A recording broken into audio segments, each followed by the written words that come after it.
All right, welcome to The Explainer. Today we're diving into a sport that is seriously fast.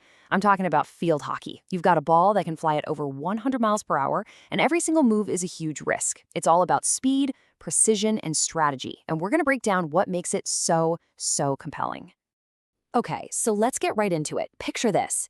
You've got a stick, a ball, and a goal that's pretty wide, over 3.5 meters. The whole point is to score, obviously. But here's the question. On this giant field, where do you actually have to be to make that goal count? And the answer? Well, it's way more specific than you might think. Get this. You can only score from inside that semicircle right at the end of the field. You'll hear people call it the D. So a shot from anywhere else on the field, doesn't matter how amazing it looks, it's worth absolutely nothing. This one little rule pretty much controls the entire attack, you know? It forces teams into these super intense, close-up battles right in front of the goal. And that's really just the beginning of what makes this sport so different. So, with that key rule in mind, let's kind of take a step back and start from the very beginning. What's the big idea behind field hockey? Okay, so at its heart, it's an outdoor team sport. You've got two teams, 11 players on each side, and the goal is, on the surface, pretty simple. Use that cool J-shaped stick to whack a hard ball into the other team's goal. Sounds straightforward, right? But trust me, pulling it off is a whole different story. All right, let's set the scene. We need to talk about the cast and the stage. So what does the field look like? And who are the players out there? First off, the field, or pitch as it's often called, is huge. It's a big ol' rectangle. And lengthwise, we're talking 91.4 meters. Yeah, that is a ton of ground to cover.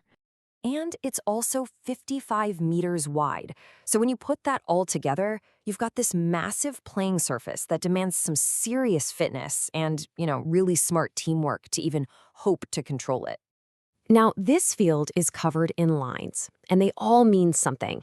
You've got your center line, which splits it in two. Then there are the 23-meter lines, which are really important for restarting play. And of course, the sidelines and goal lines. But the one we really care about, the one we've already talked about, it's that shooting circle, the D. That's the magic spot. That's where all the goals have to come from. So each team has 11 players on the field at a time. But how they're set up is what's really interesting. You've got one goalkeeper, all decked out in protective gear. They're the last line of defense.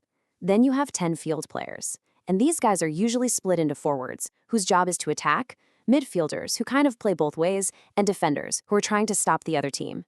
Every single position is absolutely vital. So how long do you have to keep that energy up? Well, a full match is 60 minutes long. But it's not just a straight hour. It's broken down into 4 super intense 15-minute quarters. This format really keeps the pace frantic and gives the teams a chance to make quick tactical changes during those short breaks. Okay, we've got our stage, we've got our players. Now for the really crucial part, the rules of the game. How exactly does this all work? All right, there are basically 3 rules you absolutely have to know. These are the fundamentals. Number 1, you can only use the flat side of your stick. The rounded back, totally off limits. Number 2, and we've drilled this one already, you have to score from inside the D, no exceptions. And number 3, you can't use your body, your hands, your feet, whatever, to stop the ball. That's a job strictly for the goalkeeper, who's got all that padding for a reason. Okay, so beyond those big 3, things get a little more subtle. Let's talk about a couple of common fouls. First, there's obstruction. That's basically when you use your body or your stick to block another player from getting to the ball. It's not allowed. Then there's dangerous play. And this one's a really big deal. You can't just swing your stick around recklessly or blast the ball dangerously high towards someone. Safety is a huge part of the game. So what happens when a player breaks one of these rules? Well, that's when things get interesting. We're talking about fouls and penalties, the moments that can completely change the game. There are really 3 main types of penalties, and they get more serious as you go. For a small foul, say out in the middle of the field, the other team gets what's called a free hit. It's kind of like a free kick. But if a defender messes up inside their own shooting circle, that's a whole different story. That leads to a penalty corner, which is a massive chance for the attacking team to score. And then, for a really bad foul that literally stops a guaranteed goal, you get the ultimate penalty, the penalty stroke. It's a dramatic one-on-one showdown between a player and the goalie. And yeah, just like in football, the umpires have cards to keep things under control. A green card is basically a formal warning. A yellow card is more serious. That means you're temporarily suspended. The player has to go sit on the sidelines for a few minutes, which leaves their team a player down. And a red card. Well, that's the big one. You're done. Sent off for the rest of the game. Okay, so we've covered the nuts and bolts. We know how it's played. But let's zoom out a bit. Why does this sport matter so much to so many people? Let's talk about the legacy of hockey. There's this great quote about one of the sport's all-time legends, Major Dion Chant. It says they called him the hockey wizard for a reason. His control over the ball was simply magical.